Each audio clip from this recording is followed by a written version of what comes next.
C'est l'étude de Madame Patachou. C'est l'étude de Madame Patachou. C'est l'étude de Madame Patachou. Madame Patachou. Bonjour à tous, c'est Madame Patachou. On se retrouve aujourd'hui dans un nouveau tutoriel pour faire cette boîte de pâtisserie française, à savoir une religieuse, une tarte aux fraises et un millefeuille à la framboise.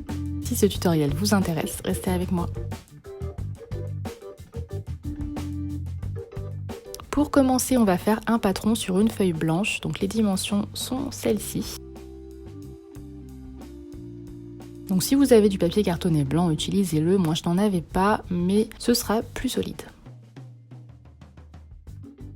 On vient couper et plier sur tous les traits.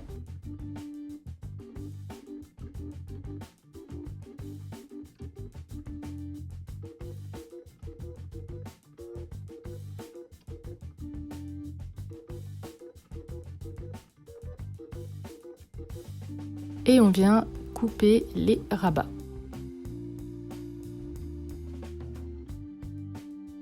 On vient coller ensuite aux endroits où ça a besoin d'être collé.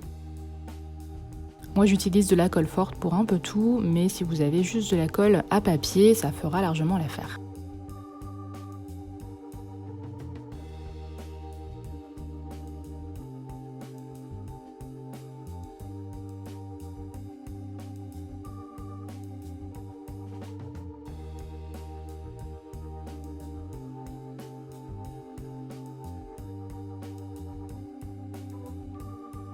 Voilà, notre boîte est presque prête, on va quand même un petit peu la décorer. Donc pour cela, on va utiliser de la peinture rouge, comme ceci, donc c'est de la peinture acrylique, à sec, sans ajout d'eau du tout. Et moi je vais faire un petit effet de peinture brossée, comme ça. Donc si vous n'avez pas de peinture acrylique, vous pouvez très bien faire une autre décoration, au feutre ou je ne sais quoi. Mais si vous le faites au feutre, je vous conseille de la faire avant de coller la boîte, ce sera je pense plus simple. Je vais ensuite écrire Patachou au brush pen sur ma boîte.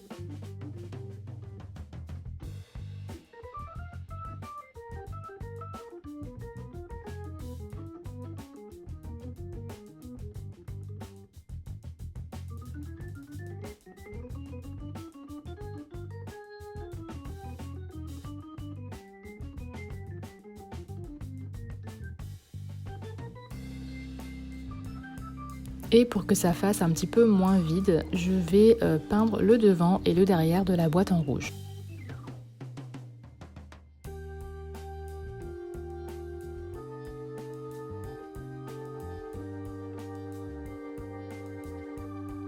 Donc maintenant, on n'a plus qu'à la laisser sécher. Je prends ensuite du translucide, du blanc et un peu d'ocre, donc ça va être le mélange de base de toutes mes pâtisseries. Donc je vais commencer par la religieuse en faisant 2 choux de différentes tailles que je vais texturer avec du papier aluminium que j'ai froissé.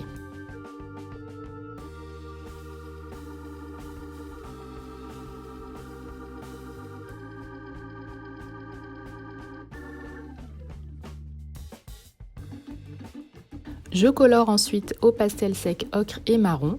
Vous pouvez utiliser, si vous avez du fard à paupières mat par exemple, ou de la peinture acrylique qui passe également au four.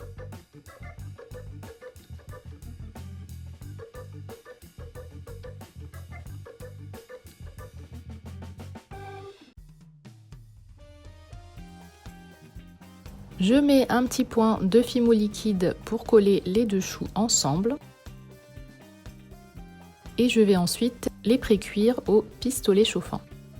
Donc, je vous l'avais déjà présenté dans une vidéo, je m'en sers souvent pour pré-cuire mes créations, surtout celles-ci qui sont très petites. Si vous n'en avez pas, évidemment, vous faites ça. Je prends ensuite de la pâte fimo marron que je vais mettre en coulis. Donc j'ai une vidéo spéciale coulis et chantilly sur ma chaîne, donc je vous invite à la regarder, ça vous explique de A à Z comment ça fonctionne.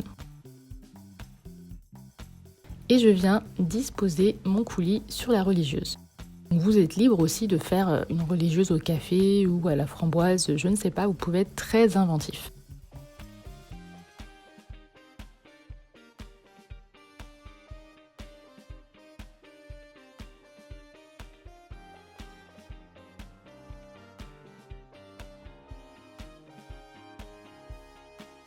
Ensuite, je fais un petit coulis blanc, voilà, assez épais quand même, pas trop liquide pour ne pas qu'il coule partout, en guise de chantilly.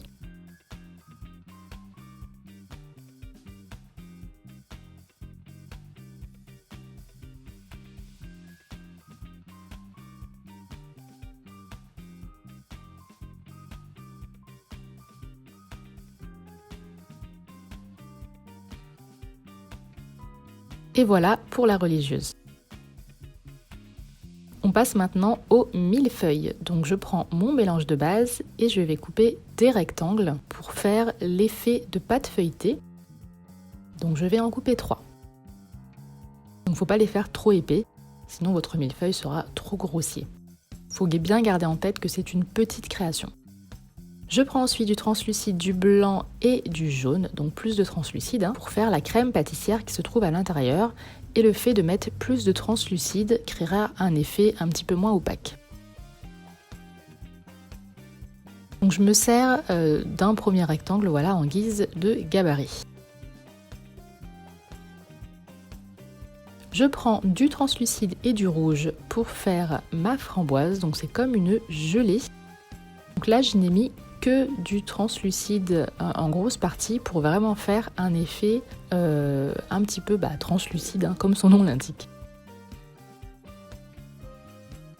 Je mets tous mes rectangles les uns sur les autres et je coupe l'excédent, voilà, pour que ce soit bien droit, et je peux ensuite texturer. On va juste texturer comme ceci la pâte feuilletée avec une aiguille en venant rayer et puis en faisant plein de petites crevasses.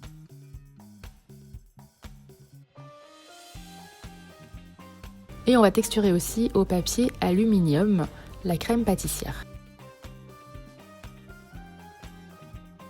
On fait ça sur tout le tour. Je prends ensuite du blanc que je mets en coulis et que je viens disposer sur le dessus pour faire le glaçage.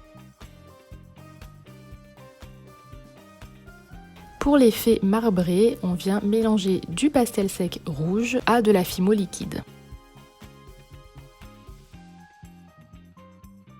On dispose ça sur le dessus et on part comme ça, de haut en bas, pour créer le marbrage. Une fois que la création est cuite, on peut peindre à la peinture acrylique les petits côtés feuilletés. Et ensuite, on peut passer à la tarte aux fraises. Donc j'ai pris une fiole que j'ai recouverte de papier alu pour que ce soit plus simple à décoller et je prends toujours mon mélange de base du tout début pour créer ma tarte. Donc je prends un cure-dent comme ça par exemple pour venir faire les petites rainures et puis on ajoute de la texture à la brosse à dents. On vient ensuite bien sûr colorer au pastel sec ocre et marron comme d'habitude. On le détache délicatement. Moi je l'ai légèrement précuit au pistolet, mais si vous n'en avez pas, vous ne le faites pas.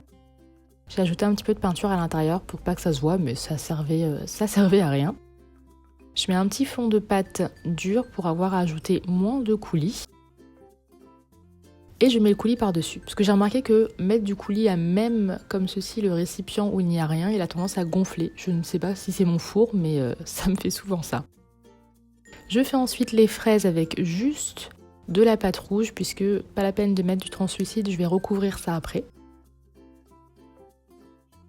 Je forme la fraise sur un pic à brochette ou un cure-dent. Je viens faire plein de petits trous avec une aiguille. Donc si vous n'avez pas une aiguille comme moi, utilisez une aiguille de couture. Et je la coupe en deux. Je vais comme ceci en disposer 4 sur ma tarte que je vais laisser légèrement debout.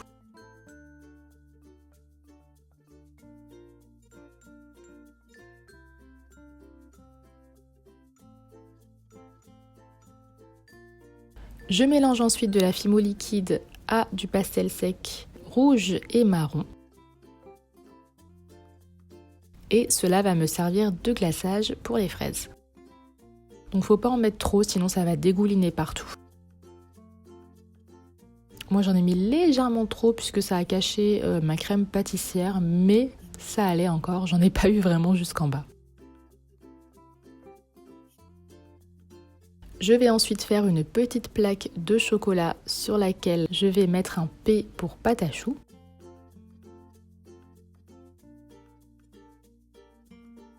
Donc avec un reste de glaçage blanc.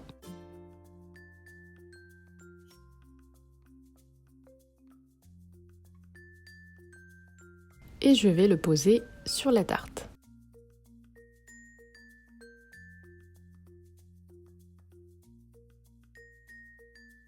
Une fois que j'ai passé mes éléments au four, donc vous les passez quand vous voulez, je viens terminer la coloration à la peinture comme ceci, puisque j'avais oublié voilà, des petits coins.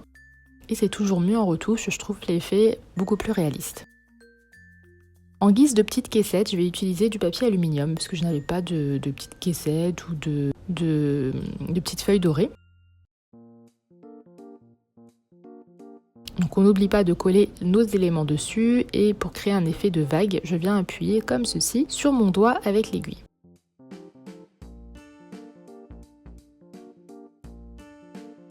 Faut pas les faire trop grandes pour que tout puisse entrer dans la boîte. Je vernis ensuite quelques éléments de mes créations, à savoir les glaçages et les crèmes. Tout ce qui est pâte, on le laisse mat, ça rime en plus.